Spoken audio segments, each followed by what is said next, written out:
Tiba-tiba pembantu ini masuk ke dalam rumah lalu menarik nyonya majikan dari atas seorang pria, yang kemudian pembantu berbaring di atas pria tersebut.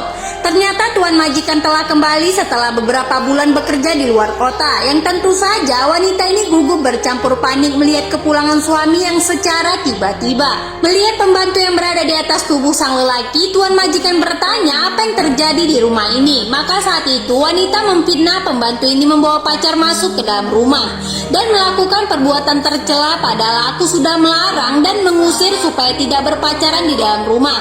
Namun pembantu ini tidak mau mematuhi perintahku, ujar wanita berbohong. Atas sikap dan perbuatan pembantu yang tidak sopan tentu saja membuat tuan majikan ini marah, karena rumahnya ini tempat berada, bukan tempat untuk melakukan perzinaan. Sembari mencaci maki sang lelaki, kemudian mengusir angkat kaki dari rumahnya. Lelaki ini sangatlah ketakutan, begitu juga dengan sang pembantu yang difitnah oleh nyonya majikan tanpa pucat saat tuan majikan memarahi atas perbuatan yang tidak bermoral.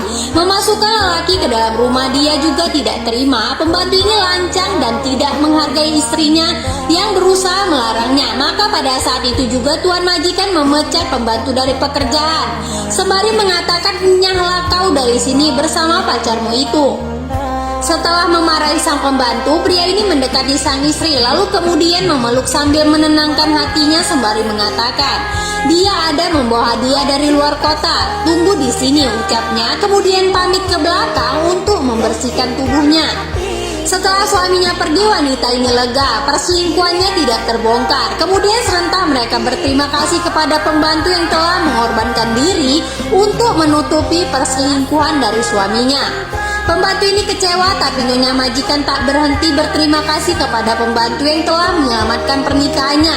Namun pembantu berkata, "Aku melakukan ini bukan untukmu, tapi saya kasihan kepada tuan majikan. Dia yang sangat menyayangi dan mencintaimu. Lantas kenapa kamu tega mengkhianatinya? Bahkan 1000 lelaki kau jumpai belum tentu bisa seperti tuan majikan," ucap pembantu ini. Dia juga menasehati selingkuhannya ini, "Kamu masih muda dan tampan. Di luar sana banyak gadis yang mencari pasangan. Lantas untuk apa kamu memacari istri orang yang bisa saja akan menghancurkan rumah tangganya?